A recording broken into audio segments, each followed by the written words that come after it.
ምሽት በአውሮፓ ስቴዲየሞች በርካታ ጨዋታዎች ሲደረጉ ወደ ቀጣይ ዙር ያለፉ ክለቦች ሲታወቁም ከውድድሩ ውጪ የሆኑ ክለቦችም ታውቋል።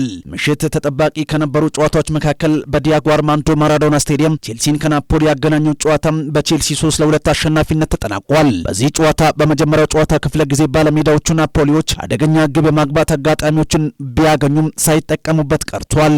ናፖሊ ገና 13ኛው ደቂቃ ላይ አንቶኒዮ ቬራ ጋራ ባስቆጠራት ግብ ቀዳሚ መሆን ቢችሉም 19ኛው ደቂቃ ላይ ኢንዞ ፈርናንዴዝ ቼልሲን ወደ አቻነት መልሷል። 61ኛውና 82ኛው ደቂቃ ላይ ጆዋ ፔድሮ ሁለቱን የማሸነፊያ ጎሎች ለቼልሲ አክሎ ቼልሲ ተሸንፏል። ራስመስ ሆይሉንድ 43ኛው ደቂቃ ላይ ናፖሊን ከሽንፈት ያልታደገች ሁለተኛውን ጎል ማስቆጠርም ችሏል።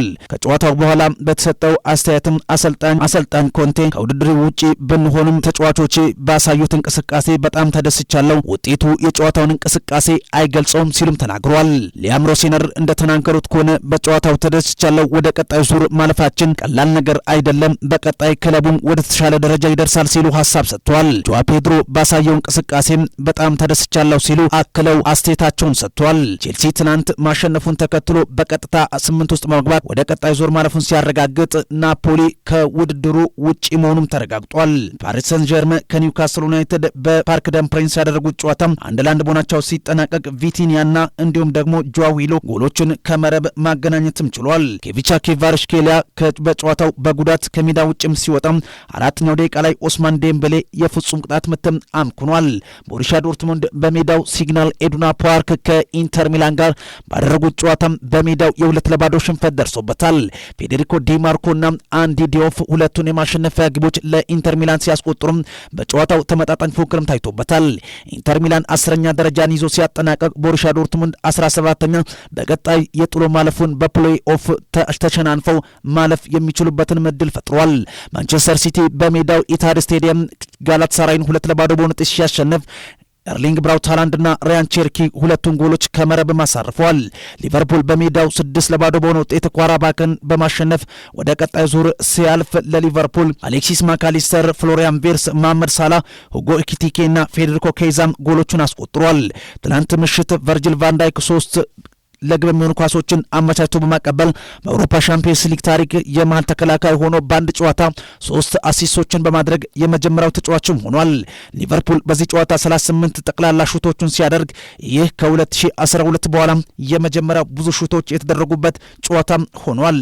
አርሰናል በሜዳው ካይራት አልማይቲን አስተናግዶ 3-2 በሆነ ውጤት ሲያሸንፍ ቪክቶር ዮከሬዥ፣ ካይ ሃቨርትና እንዲሁም ደግሞ ማርቲኔሊ 3 ጎሎች አስቆጥሯል።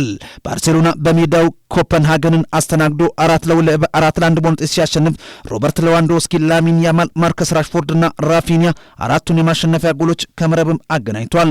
አትሌቲኮ ማድሪድ በቦዶ ግሊምት በሜዳው ዋንዳ ሜትሮፖሊታኖ ስቴዲየም የ2-1 ሽንፈት ደርሶበታል። በሌሎች ጨዋታዎች ሞናኮ ከዩቬንቱስ 2-0፣ ኢንትራክት ፍራንክፉርት በሜዳው በቶተንሃም ሆትስፐር 2-0 ተሸንፏል። ክለብ ብሩዥ ኦሎምፒክ ማርሴን 3-0 ሲያሸንፍ አያክስ በሜዳው በኦሎምፒያኮስ የ2-1 ሽንፈት ደርሶበታል። አትሌቲኮ ቢልባው በሜዳው በስፖርቲንግ ሊዝበን 3-2 ሲሸነፍ ባፎስ በሜዳው ስላቪያ ብርሃን 4-1 አሸንፈዋል። ፒኤስቪ ኤንዶቪየን በባየር ሙኒክ 2-1 በሆነ ውጤት ሲሸነፍ ጀማል ሙሲያላና ሃሪኬን ጎሎቹን አስቆጥሯል። ቤኔፊካ በሜዳው ሪያል ማድሪድን 4-2 በሆነ ውጤት ሲያሸንፍ የዦዜ ሞሪኒዮ ቡድን ወደ ቀጣይ ዙር ለማለፍ 24 ውስጥ ገብቶ ማጠናቀም ችሏል። ትላንት ግብ ጠባቂው ቱርቢን በዚህ ጨዋታ ላይ በግንባር ገጭቶ ጎል ሲያስቆጥር 5ኛ በአውሮፓ ሻምፒየንስ ሊግ ጎል ያስቆጠረ ግብ ጠባቂም ሆኖ አዲስ ሪከርድንም ጽፏል። ከጨዋታው በኋላ የሪያል ማድሪዱ አሰልጣኝ ሀሳባቸውን ሲሰጡ ጥፋቱ የኔ ነው፣ በጨዋታው ክፍለ ጊዜ ቤኔፊካ አብዛኛውን ጨዋታ ብልጫ ወስደው ተጫውተዋል፣ ለዚህ ለሽንፈቱ ምክንያት እኔ ነኝ ሲሉ ሀሳባቸውን ሰጥቷል። ዦዜ ሞሪኒዮ በበኩላቸው ከጨዋታው በኋላ አስተያየታቸውን የሰጡ ሲሆን ኪሊያን ኤምባፔ 2 ኳሶቹን አገኘ፣ ሁለቱንም አስቆጠረ፣ ከዛ ውጪ ሪያል ማድሪዶች ጥሩ አልነበሩም ሲሉ ሀሳባቸውን ሰጥተዋል። ቤኔፊካ 24ኛ ደረጃን በ9 ነጥብ ይዞ ሲያጠናቅቅ በቀጣይ ወደ ፕሌይኦፍ ማለፉንም በፕሌይኦፍ 16 ጥሎ ማለፉን መቀላቀል የሚችልበትንም እድልም ፈጥሯል። ተነግሯል። አርሰናል አንደኛ ደረጃ ሆኖ ሲያጠናቅቅ ባየር ሙኒክ በ21 ነጥብ ሁለተኛ ሆኖ ሲያጠናቅቅ ሊቨርፑል ሶስተኛ በ18 ነጥብ፣ ቶትናም በ17 ነጥብ አራተኛ፣ ባርሴሎና በ16 ነጥብ፣ ቼልሲ በኩል 16 ነጥብ ከአምስተኛ እስከ 8ኛ ደረጃ ላይ ስፖርቲንግ ሊዝበንን ማንቸስተር ሲቲን ጨምሮ በኩል 16 ነጥብ እና በግብ ክፍያ ተበላልጠው ከ1 እስከ 8 ያለውን ደረጃ አጠናቀው ወደ ቀጣይ ዙር ማለፋቸውን አረጋግጧል። ከ9 እስከ 24 ያሉትን ደረጃዎች ይዘው ያጠናቀቁ ክለቦች በቀጣይ በፕሌይኦፍ 16 ውስጥ ገብተው ሲያጠናቅቁ ከ25 እስከ 36 ያሉ ክለቦች ከውድድሩ ውጪ መሆናቸውን አረጋግጠዋል።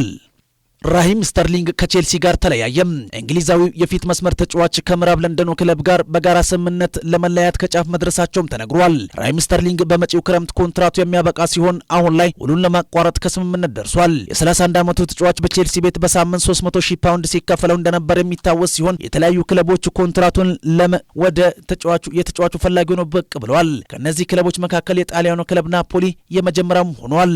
ፉላም የማንቸስተር ሲቲውን ወጣት ተጫዋች ኦስካር ቦብን ለማስፈረም ከስምምነት ደርሷል። ማንቸስተር ሲቲ ከተጫዋቹ ዝውውር 27 ሚሊዮን ፓውንድ የዝውውር ሂሳብ ለመቀበልም ተስማምቷል።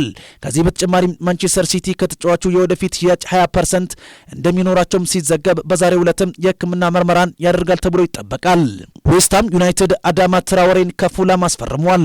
ዌስትሃም ዩናይትድ ለተጫዋቹ ዝውውር 2 ሚሊዮን ፓውንድ እንደሚከፍሉ የተገለጸ ሲሆን የቀድሞ አሰልጣኙ ኖኖ ስፒሪቶ ሳንቶ አዳማ ትራወሬ በተለያዩ አማራጮች ለማጥቃት የምናደርገውን ሀሳብ ተጫዋቹ በብቃት ይረዳናል ሲሉም አስተያየታቸውን ሰጥቷል።